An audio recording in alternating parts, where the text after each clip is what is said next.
fairy tales. Hi guys, कोई भी डरावनी प्रेमी यहां है तो फिर हमारा चैनल आपके लिए है।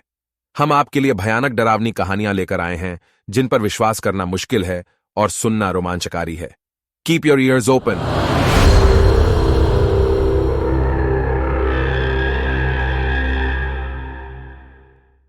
एक समय की बात है। एक छोटे सा साहिल वाले शहर में रहते थे दो प्रेमी जिनका नाम था मीरा और अर्जुन। उनका सपना था कि वे अपनी जिंदगी की मोनोटोनियों से मुक्ति पाएं और एक रोमांचक भाग निकाल कर सकें। उनके दिलों ने एक राज से ढके हुए प्राचीन श्राप से भरे एक दूर से दूरी वाले जजीरे की तरफ रुख किया।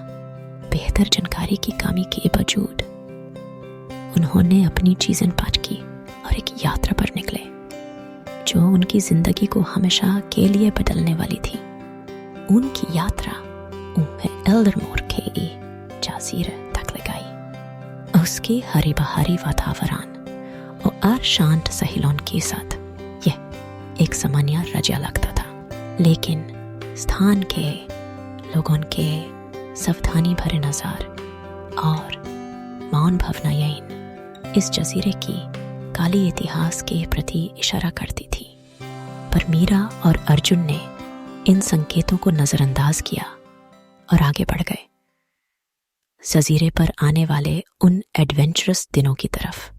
उन्होंने एक छोटी सी गली में स्थित एक प्राचीन एंटीक्स की दुकान को दर्शन किया।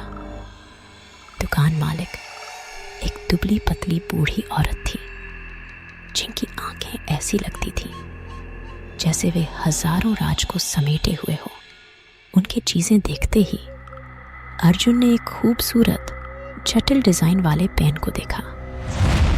इसके काले इंक ने अंधेरे रोशनी में चमक रही थी और किसी अजीब तरह का आकर्षण उसे खरीदने पर मजबूर कर दिया। जब उन्होंने इस पेन का उपयोग लिखने के लिए शुरू किया तो अनजान डर उन दोनों को घेर लिया।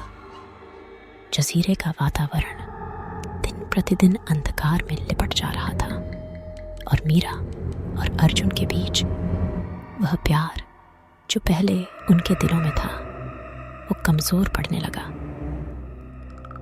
छोटी छोटी बातों पर झगड़े शुरू हो गए और वह खुशी जो पहले उनके दिलों में थी वो कड़वाहट में बदल गई। एक खौफनाक रात उनके कॉटेज के बाहर तूफान आया। बिजली चमक उठी और आवाज काफी तेज थी। मीरा और अर्जुन फिर से झगड़ा कर रहे थे। गुस्से में अर्जुन ने श्रापित पेन पकड़ लिया और उसमें अपने अंदर के अंधकारिक विचार लिख दिए। जैसे ही इंक कागज से मिला एक भयानक ठंडक कमरे में फैल गई और एक भटकती हुई सीसकी सुनाई दी। पेन को कोई साधारण चीज नहीं थी, यह जजीरे के श्राप का एक माध्यम था। उस पल के बाद एक भूतिया प्रकोप उन प्रेमियों पर चिपक गया जैसे एक भूत। प्रकोप के भटकते हुए आवाजों में उनके दिन और रातें व्यतीत हो रही थी। हवा में कंपती आवाजों की खामोशी और पल पल बदलती छायाएं की हल्की झलक ने उन्हें परेशान किया।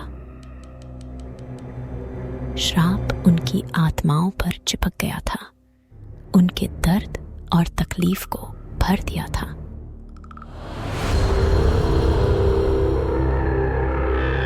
तीस साल तक मीरा और अर्जुन ने उस अत्याचार का सामना किया। जजीरे के कब्जे से मुक्त होने का कोई रास्ता दिखाई नहीं दे रहा था। उनका एक समय में उत्साही प्यार कमजोर पड़ गया। उनके जीवन के सुख में कड़वाहट आ गई थी। छोटी छोटी बातों पर विवाद शुरू हो गए और वह खुशी जो पहले उनके दिलों में थी वो कड़वाहट में बदल गई। एक दिन जब वे 30 साल के पास आ रहे थे, भूत का प्रकोप कमजोर पड़ने लगा। जजीरे का कब्जा कमजोर पड़ गया और मीरा और अर्जुन में एक नई उम्मीद की किरणों ने चमकना शुरू किया। भार के साथ वे अपनी वस्त्रावलियां संग्रहित करके एल्डर मूर की ओर मुड़ गए, अपनी देश की ओर वापस आए। सिर्फ अपने पुराने अपनों को पहचान नहीं पा रहे थे, उनकी पहली उमंग से भरे व्यक्तित्व का श्राप के दबाव में खो गया था, जो एक प्रहार से उनके चेहरे पर लाइनें खींच गई थी और उनकी आत्मा पर एक साया डाल दिया था। उन्होंने अपनी जिंदगी में तैरती हुई जिंदगी काट रही थी, जिनमें पहचान भी खो जाती थी, लेकिन किस्मत ने उन्हें पूरी तरह से नहीं भूला था। एक सामयिक मिलन में उनका मार्ग उनके पुराने दोस्तों से फिर से मिल गया। दोस्त अब एक वृद्धि युग में बदल चुके थे। उनकी आंखों में उनके दर्द को पहचान लिया। निरंतरता से उनकी आंखों में वो आवाज थी, उनके दिल में बसी थी। उनका पुराना दोस्त जजीरे के दिनों में उनके साथ था। विद्वान ने उन दिनों के अंदर छिपी इतिहास की खोज करके उनके सामने रखा। नए ज्ञान के साथ तीनों ने फिर से एल्डर मूर की ओर यात्रा की। उनका दिल भारी होते हुए भी दृढ़ रहता था। विद्वान की सलाह के साथ वे वापस गए जहां वो पहली बार श्राप का सामना किया था। उस कमरे में जहां उन्होंने उस तूफानी रात में झगड़ा किया था, वहीं उन्होंने श्राप का सीधा सामना किया। उन्होंने वहां पहुंचकर श्रापित पेन का उपयोग किया और अपने गहरे दुख को लिखकर उसे समझाने की कोशिश की, अपने और एक दूसरे के दर्द को स्वीकार करते हुए, जिसे उन्होंने दिया और अपने आप को भी। जब इंक सूख गया, कमरे में ऐसा लगा मानो उसने सांस लेना बंद कर दिया हो। हवा इंतजार में घनी हो गई। जब अंत में भूत का आकर्षण कमजोर पड़ने लगा, केवल एक खामोशी छोड़कर गया। श्राप का काबू टूट गया था। श्राप की प्रभावना छोड़ते ही उन 30 सालों के आतंक की यादों में बुरी तरह ढल गईं। मीरा और अर्जुन दबे पांव नहीं, अपने अपने पांवों को ढूंढने लगे। जब उन्होंने फिर से एल्डर मोर में चक्कर लगाया, उन्होंने पहली बार उन्हें खींच कर रखने वाली चीजों को पहचाना, जिन्होंने पहली बार उनकी ध्यान आकर्षित की थी। उनका प्रेम टूटने के बावजूद फिर से उनके पास आया और फिर से खिलने लगा। उनके संघर्ष और समर्पण से मीरा और अर्जुन ने सिर्फ अपने आप को जजीरे के श्राप से मुक्त किया ही नहीं, बल्कि अपनी पहचान और उस प्रेम को भी दोबारा पाया जो उन्होंने खो दिया था। उनकी कहानी याद दिलाती है कि सबसे अंधेरे समय में भी प्रेम और संकल्प सबसे शक्तिशाली श्राप को भी जीत सकते हैं। और ऐसा ही प्रेमी ने शांति पाई। उनका संघर्ष उन्हें आपस में जुड़ने वाले दर्द से, और उन्होंने जीता एक अविनाशी बंधन से जुड़ा गया।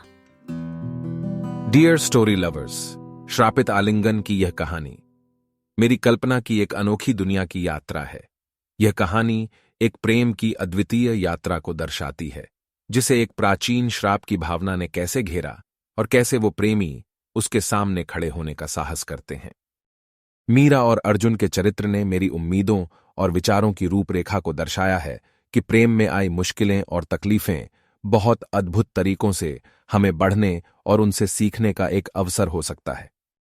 मैं आशा करता हूं कि यह कहानी आपके दिल में एक खास जगह बना पाएगी और आप उसके माध्यम से नई दिशाएं और प्रेरणा प्राप्त करेंगे। See you with the next scary tale. Bye until